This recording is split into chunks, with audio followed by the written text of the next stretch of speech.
FCC de moins en gamme ya PPRD même na gamme ya Lamuka. Donc tozali ko invoquer moto tombaki sur dem comme o isaki misala ya banguna nyonso. Donc ekita na minute na isika tu bazali ko lokamboka na biso bazotelema le président Fachi Beton fire moto akata na zake tumba misala ya banguna fire na ngambo ya FCC na ngambo ya Lamuka na ba Assemblée nationale partout où bazali ko temela mbona biso moto etumba bango ezikisa bango au nom de Jésus.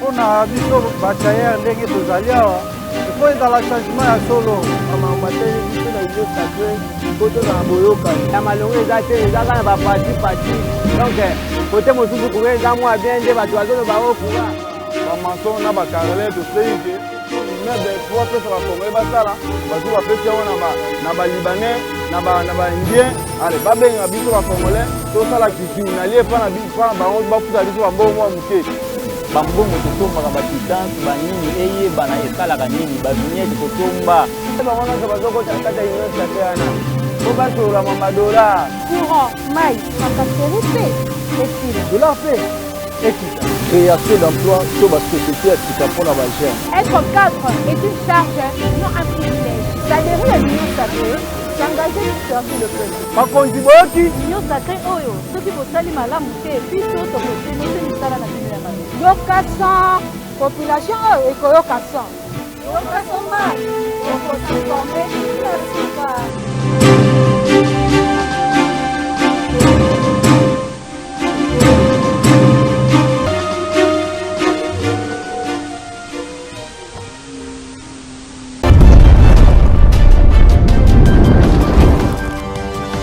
Ngonga koki bozala kebele ya kolanda magazine d'actualité yokasomage ya mkoelo ebandi onga oni ilunga na lolenda ko présenter bino basanga mkoelo mbote Kinshasa mbote Brazzaville. Merci pour la confiance et fidélité.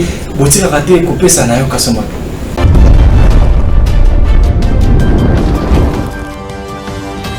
Mokonzi mboka Félix Antoine Tshisekedi Tshilombo akotana kina homologue na Yoweri Museveni na Pondo. Bwana badeta na elima oyo. Mokutani ya mokonzi ya mboka Félix Antoine Tshisekedi Tshilombo na homologue na ye oyo azali président ougandais Yoweri Kaguta Museveni pe ba inauguraki ensemble mokolo ya lelo mercredi 16 juin 2021 chantier ya rénovation pe construction ya route pe ya nzela oyo esangisi bamboka mibale République démocratique du Congo na Uganda na cérémonie ya poste frontalier ya Pondwe Kasindi na Nord Kivu pe délégation ya République démocratique du Congo ezalaki bongo composé na vice Premier ministre Christophe Lutundula pe na ministre ya infrastructure pe travaux publics Alexis Gisaro oyo asignaki mokolo ya jeudi 27 mai 2021 na partie ougandaise ba accord mibale pour la construction ya nzela bitume na 3 axes routiers stratégiques na liaison ya deux pays Kasindi Butembo 80 km Beni Butembo 54 km Bunagana Butchuri Goma 89 km Pécou global pour un projet et à la hauteur il y a 334,5 millions de dollars. P financement et que na deux pays. P contribution ya Uganda et ça fixé na 20% ya budget total.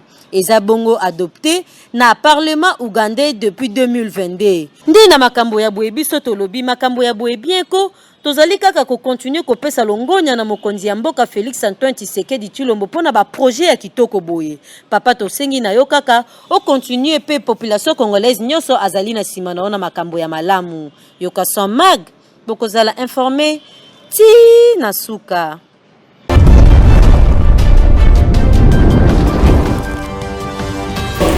Message à chef de l'État Félix Antoine Tshisekedi Tshilombo na oyo etali 3e vague ya COVID-19. Voilà na elema oyo.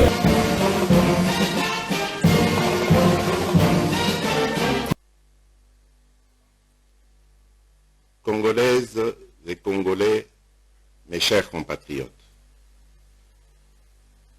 il y a plus d'une année, je m'adressais à vous pour annoncer une série de mesures prises dans le cadre de la riposte face à la situation de crise inédite provoquée par l'apparition de la maladie à coronavirus.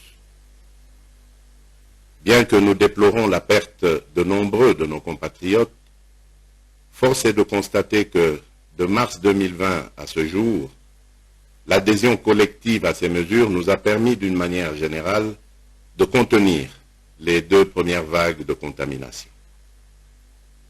La propagation du virus a été en effet circonscrite et ralentie sur toute l'étendue de notre territoire, ce qui a, par ricochet, rendu possible la limitation de l'impact négatif de la pandémie sur notre tissu socio-économique. Mes chers compatriotes, malgré les sacrifices auxquels nous avons collectivement consenti dans la lutte contre la propagation du virus dans notre pays, il s'observe depuis quelques semaines une augmentation persistante du nombre de personnes infectées qui conduit nos experts à confirmer l'émergence d'une 3e vague. Décidé d'instaurer les mesures suivantes avec effet immédiat à observer à compter de ce jour et ce jusqu'à nouvel ordre. Le maintien et le renforcement du couvre-feu de 22h à 4h du matin, à cet égard, outre les points de contrôle actuels, des patrouilles de la police militaire seront instaurées. Tout contrevenant sera sévèrement puni.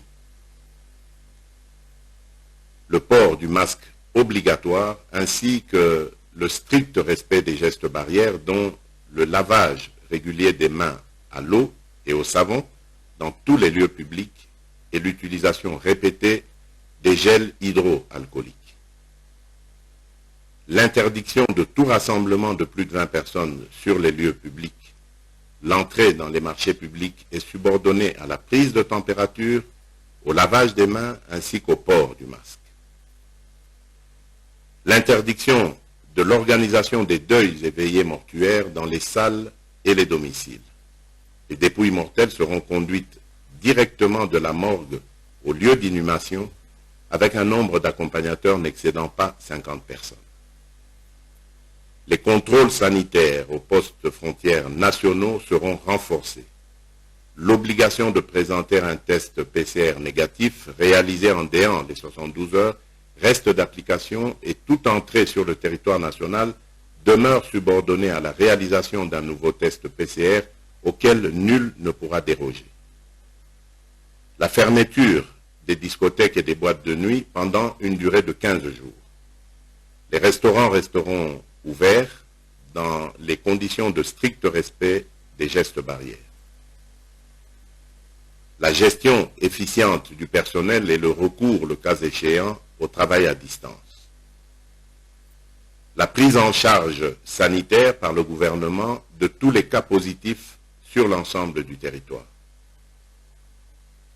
En ce qui concerne les établissements scolaires et universitaires, ceux-ci demeureront ouverts à la seule condition de renforcement de l'observation des gestes barrières.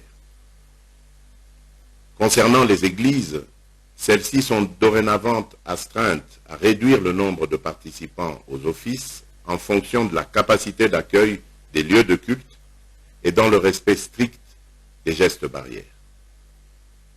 D'un point de vue sanitaire, il sera désormais obligatoire de se faire tester régulièrement à l'aide des tests rapides devant tout associé ou non à de la fièvre pour toutes les personnes à risque ou les plus exposées, à savoir les personnels de santé, le corps enseignant, les agents et cadres des entreprises publiques et privées et ou toute autre personne exerçant une activité nécessitant de nombreux contacts. Les tests antigéniques rapides seront gratuits. Il sera effectué un approvisionnement sans délai et régulier des hôpitaux et ou centres de traitement Covid-19 en oxygène, médicaments et autres intrants de prise en charge de la Covid-19, particulièrement dans la ville-province de Kinshasa.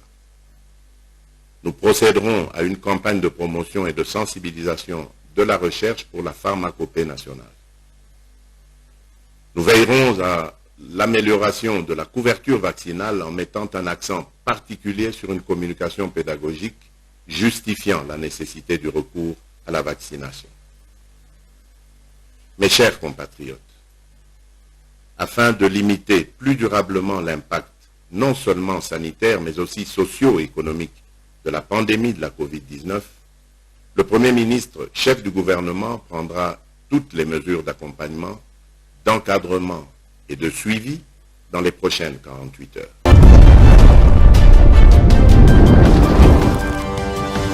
Chambre haute et Parlement a rejeté qui demande la Cour constitutionnelle pour lever l'immunité à quelques sénateurs au Bazala qui cité dans le dossier à Bukangalozo, tel que ancien Premier ministre et sénateur Augustin Matata Mponyonde. L'ambassadeur de tous les parlementaires debout, Delphin Katende Tumba, a réagi dans l'acte. Biso tozo boy banti Valère, voilà. Biloko basali, Sénat, peuple azaï kozela, basal quelque chose, ba aider justice. Donc ils ont déjà que ba kuluna cravate ba bombani na kati ya Sénat. Donc vraiment to kuiko c'est pélité na comportement ba sénateur, voilà. Et là ils ont fait cette motivation que Sénat est longo yangwana. Donc vraiment acte basali ezali inacceptable. On ne peut pas permettre justice et sengi bolongo la immunité ba kanga ba mibi. Bino bo protéger bango. Cela veut dire bino bozo protéger ba voleur. Bozo protéger ba voleur, to c'est pélité, to yebisi Sénat en tout cas a raté dernière occasion de se défendre devant le peuple congolais. Donc, bafouté. Donc, le peuple congolais, prenez-vous en charge. Et bien, bientôt, peut-être, tu vas le sitting pour Bayogasson. Bientôt. Oui, mais c'est là que tu as commencé. Bayati, bon, bien sûr, tu dois comprendre que les sénateurs Nyons, cela veut dire que la corruption, pour protéger quelqu'un, au Azali, voleur, à détruire un bon bien privé à peuple congolais. Les peuple na minute a besoin à mon comment bateau bazali ba yibi mbongo bakende boloko. Pourquoi bazali ko protéger bango? To ko permettre eloko anate tozali na kanda makasi na acte salami na Sénat. To ko permettre te Sénat ça ba bêtise. Oh, bientôt to ko descendre malgré chef de l'état à lobby mais tous les 15 jours les gars. Pour to sala masolo lumbe mwete. Mais état du droit c'est état du droit yangwana tozolo basi. État de droit il fallait pas sénateur ba respecter ba ça la justice et 5. Pourquoi vous voter pour protéger mon toit? Et le quoi nous s'appelle n'angote. Biso le la base, biso le la balobeli à peuple congolais, tozo lo baké, to sépélité entre autres biso IDPS. To sépélité n'actuana. Il faut qu'on livre. Et d'ailleurs, bah sénateur bazo ko chef de l'État. Bah sénateur bazo na vision chef de l'État. Voilà il lokoyo, ils ont poussé biso tous dans la majorité, na Sénat tous dans la majorité, na Assemblée nationale. Tala bato ba ina vision ya ko étouffer œuvre au ezali les peuples d'abord ya fachi béton. Donc bato wana bazali banti Valère, biso UDPS, biso peuple congolais, tozali ko sepelate na comportement ba sénateur basali monde mobimba bakamu ke ba sénateur congolais bazako protéger ba miyibi. Ceux qui ba pêcher occasion, ceux qui ba le belité. Si bika peut-être ba ko ba ezali acharnement, peut-être ba vonoma qui était. Mais acte au basali. Est-ce que nanya sepelé na acte wana monde mobimba? Mutumo bazoko sepelé na ngote. Donc biso tozo zela 15 jours les gars, pour tout ça la makambo na biso o ezalaka lumbe mwete. Merci beaucoup.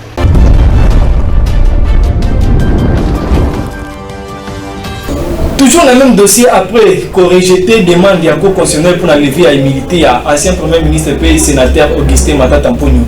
Congolais peut bazanga qui malobate.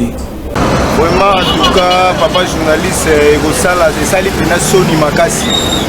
Lobi to vandaki pena na baitando ike pona kolanda pena dossier wana mais tomoni pena ke makambo yo tata mokonza mboka zo lobela pona ba corruption wana na Sénat wana pena sa makasi. En tout cas ngai na kosenga pena na justice na biso pena lifala na soki pena ke abimisa ki mbongo po ba sénateur balia ba bomba likambo te mais biso petit peuple oyo baza lokola lisu ya fachi beton na makambo etali ke na ba corruption ba biloko bongo en tout cas pena eza soni makasi. Tozokisa mboka soni. Réaction à biso par rapport à refus à kolongola immunité à Matata, toza vraiment ne sengote. Toza le sengwata mukete komona assemblée wana ya ba sénateur eza nini moko ya massage. Mais tomoni que non ba komi kobo ya décision à justice, bazo prendre justice en otage. Tellement Sénat eza incriminé trop na bango batu ya mabe o ba détourner mboka ba ko batama na Sénat. Bon à koboya mibeko ya justice. Dango tozo senga na mokonzi ya mboka. Soki possibilité zali bona komona moya ko dissoudre le Sénat wana ezape ba dépense moko inutile ezo servir peuple atane lo moko. Ko lobi makambo bando biso basali to sepeli ata mokete. To sepeli ata mokete. Ndeni l'état de droit kotambola na mboko. Ndeni l'état de droit kotambola na mboko to sepeli ata mokete. Yo basali to sepeli ata mokete. Mutu bakangi aza moyi. Ole bolongo imilité akende ensemble.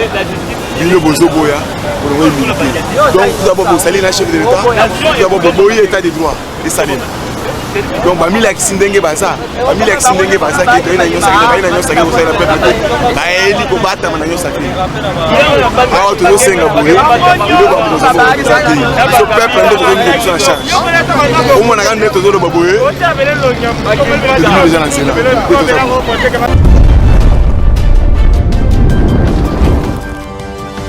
Moko la compagnie King Avia isali crash Mukoyalo mercredi 16 juin 2021 musikate na aéroport ya Kavumu na Bukavu, chef-lieu à province ya Sud Kivu. Selon source locale, bilan provisoire ya accident oyo au moins 3 morts pe batalisi ete aéronef oyo elinaki ekende na Chambunda nde eraté décollage na yango.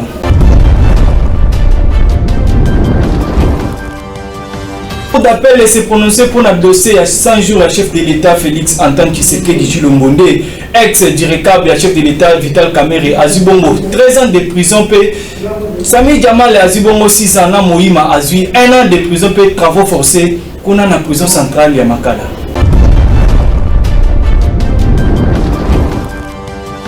Après la décision finale, la cour d'appel à Italie procès 100 jours à la chef de l'État. Les Congolais bazanga ki malobate na micro ya Susi Mwenda. Oui, quand même tout s'est payé puisque Azaka Moutou marqué à Ibaki, mais balungola qui 20 ans au bakatela qui est ba condamné jusqu'à 13 ans. C'est-à-dire à 20 ans Azat 13 ans Ezaka elle est même peine puisque 13 ans Ezali lona lobité.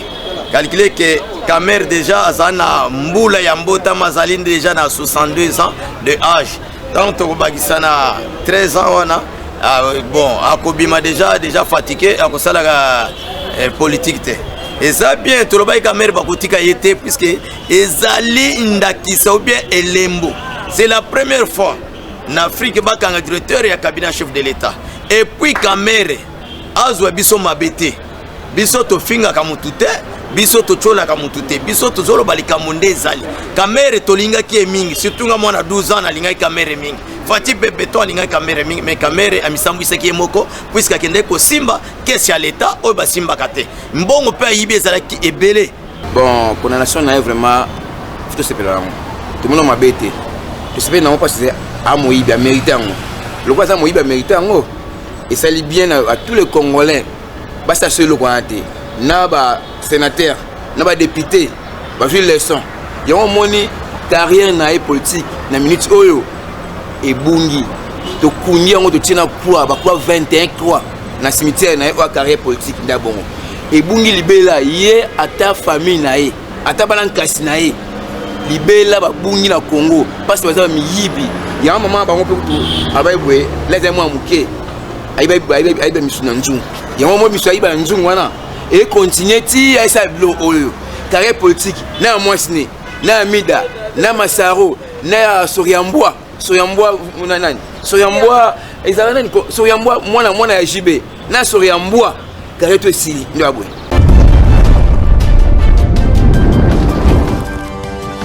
Secrétaire général de l'Union pour la démocratie et le progrès social, IDPS en sigle, Augustin Kabouya. Un maman qui n'a pas de ville dans la province de Kwilu, Oapi, a qui toujours dans le cadre de la redynamisation de la partie présidentielle.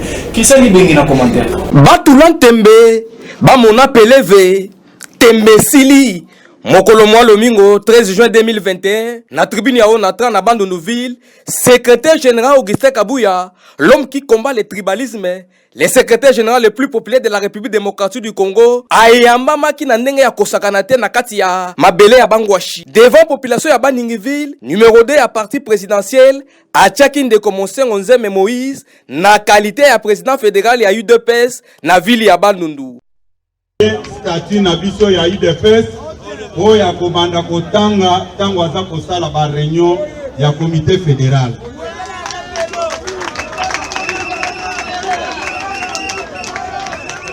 Après étape oyo naza ko remettre drapeau oyo eza reconnu pona ye comme président fédéral akobanda ko utiliser yango naza kosala makambo oyo devant ba autorité locale nyonso tant civil que militaire.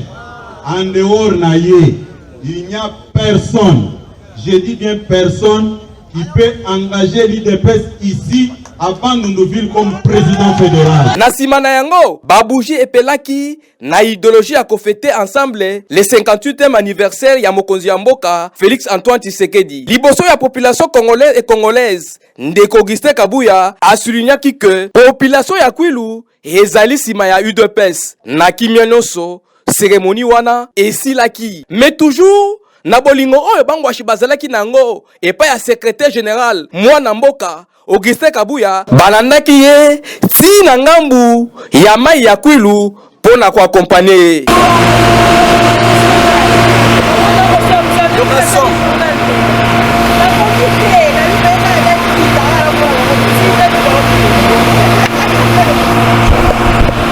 Boye baete Augustin Kabuya azangaki kokumisa nzambe te pona carton plein oyo asalaki na ville ya Bandundu. Tozali pemene ya moko mokonzi mboka.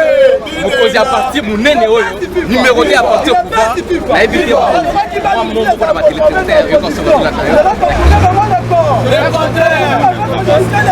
Les téléspectateurs nous sont là pour ya mbo ba mbio na la ville. C'est que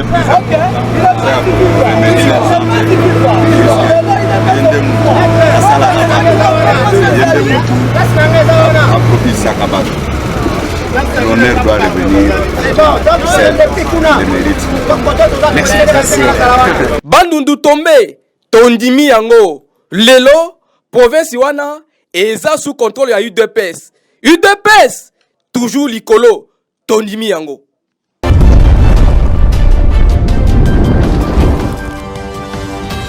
Artiste comédienne congolaise oyo aibani mingi na kombo ya Mama Shako Jacqueline Shako akufaki mukolo ya lobi mardi 15 juin 2021 na hôpital ya FD Hospital na commune ya Limete Première kasi Mama Shako azalaki nani susi mwenda na commentaire. Actrice comédienne congolaise Jacqueline Shako Ndiala Oneondo alias Mama Shako abungisaki bomoi na ye wuta mokolo ya mardi moleki na âge ya 63 ans na hôpital ya HJ oyo ezwami na commune ya Limete awa na ville ya Kinshasa. Pe sango ya liwa na ye ezalaki confirmé na président ya Association nationale des théâtres populaires cinéma na kombo ya Messie Ndungi Mambimbi alias Masumu de Brende. Bolanda biographie na ye Mama Shako abotama le 23 août 1958 na Lodja na province ya Sankuru. Mama Shako asala théâtre na ba groupe Yebelenda Kisa Mwanganza de Muyuyu wa Muyuyu na 1972 pe na groupe Mangobo na 1985 na groupe Nzoi pe Ekiri ezalaki bongo na 1986 pe lisusu na groupe Sans Souci d'Afrique na 1991 pe asala lisusu banzonding. Jacqueline Shako Ndiala avant liwana ye azalaki parmi basi tope ba mama oyo na génération ya basi oyo ba façonna histoire ya théâtre awa na République démocratique du Congo. Pe asali 48 ans na carrière na ye. Pe azalaki toujours ko plaider pona soutien ya pouvoir public pona profession ya art ndakisa. Botongi ya ba salle de spectacle, organisation ya ba festival pona kotalisa ba talent na bango, surtout ba talent ya ba mama tope ya basi. Na yango biso toko senga na ba ministre oyo balandela makambo ya culture et art. Baliti ya boye onde ko Mama Shako atiki ezali vraiment biloko ya ko abandonner te. Théâtre awa na République démocratique du Congo ekoma lokola likambo ya maseki. Mais na bamboka mususu ezali ko tonga pe ko contribuer na développement ya mboka ya bamboka mususu. Na yango biso pe toko senga kaka soutien ya ba autorité po na mboka na biso République démocratique du Congo. Molimo ya mama epe mana kimia. Pe programme ya matanga na e ekozala communiquer toujours na bantenne na biso ya Yoka Son télévision. Yoka Son mag bokozala informer ti na suka.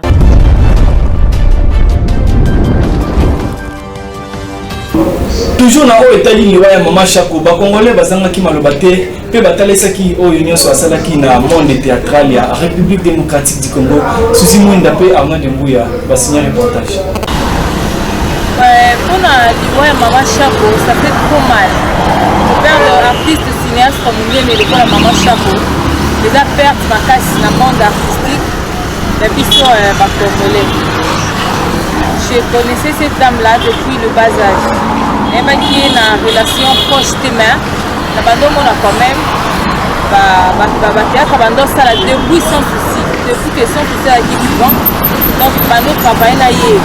Alors façon bazali kojouer en tout cas ebando sepesanga makasi leko atiranga mpa na ye vraiment yango wana sa façon de jouer, de transmettre le message en tout cas c'était meilleur. À un moment donné alimaki na spéculation mais retour na ye esalaki su bato esengo makasi. Donc ça veut dire que tozalaki on a besoin na ye non tolembaki ete disparition brusque boye vraiment ça fait trop mal. Ça fait trop mal nayebi ke baartiste baza na perte makasi na moment oyo oyo liwa ya mama Chapo ekoaffecte bango makasi epuis kaka bango mpe na biso bamisusu oyo tozalaki vraiment bafan na ye vraiment ya makasi. Je ne sais pas nani remplacer mama Chapo nayebi te. Oui, merci beaucoup na balabala biso komba te tozosolola na ntina ya mama Chapo atiki biso. Mama Chapo azali mama moko ya valeur ya motu ya mingi asani bateatre balingo mwana ekima koni katikati na teatre inspira bamama mingi apesa toli mingi na bateatre na ye ya kotalisa bisaleli mingi mwasi ebala koki kozala nango comment est-ce que tokoki kocontinue vie et comment korésoudre baproblème oyo ekomelaka biso na société mingi nalandi ye surtout na théâtre oyo ya groupe sans souci d'Afrique na scène na ye oyo ajouaki concernant mwana oyo babotaki na papa na ye na kati na ya libanda esaliki babalanaki donc bana wana babalani en tout cas epesaki désordre na famille mais ye akendaki vraiment koapaiser papa ya mwana wana basololaki ti bakomaki solution mpo mabe ekoma te. C'est vraiment un artiste comédienne oyo inspiraka biso mingi kokende na ye epesi biso pasi.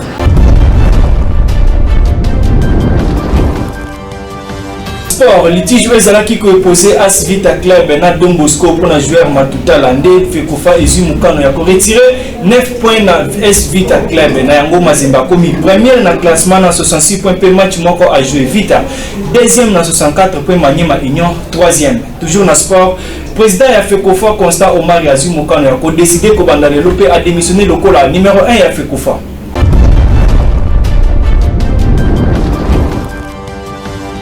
Rose Yamkwalo, équipe ya Yoka Somag et souhaité un joyeux anniversaire na concert na bango Rachel Tchabou tika etenzamba pambola opla bakisela mikolo ebele na ozali na yango profiter mbotama elamu na Rachel Tchabou.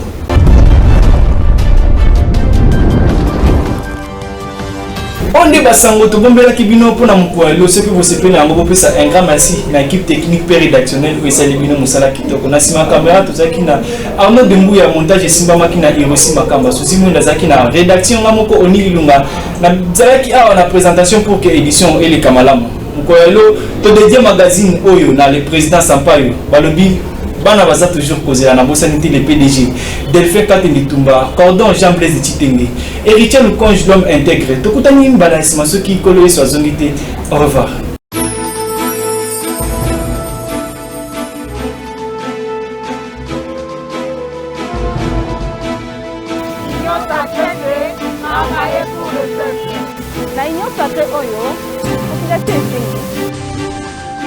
mpona biso batailleur ndenge tozali awa ifo ezala changement ya solo amamateli biso na union sacré po tozala boyokani na malongo eza te ezaka na bapati donc kote mosusu koke eza mwa bien nde bato bazoloba okura bamason na bakarele tosei te mebe po bapesa bakongole basala basu bapesi yango na balibanais na baindien ale babenga biso bakongole tosala kikiunalie mpana bango bafuta biso bambongo mwa moke bambongo totombaka bakidanse banini eyebana esalaka nini bavignete totomba bango nyonso bazokota kata union sacré wana po basolola mamadola courant mai makaseri mpe esila dolar mpe ekita création d'emploi to basociété ya sika mpona bagene être cadre est une charge non un privilège l'adhérer à l'union sacrée s'engager pour servir le peuple bakonzi boyoki union sacré oyo soki bosali malamu te biso tokosenose misala na bino ya mabe yoka sans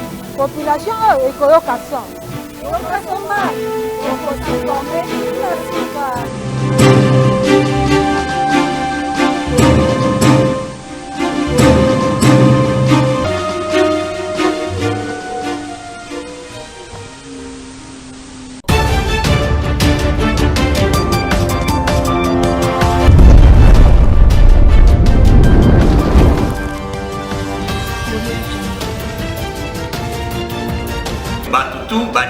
Demo eza na ngambo FCC, demo eza na ngambo ya PPRD.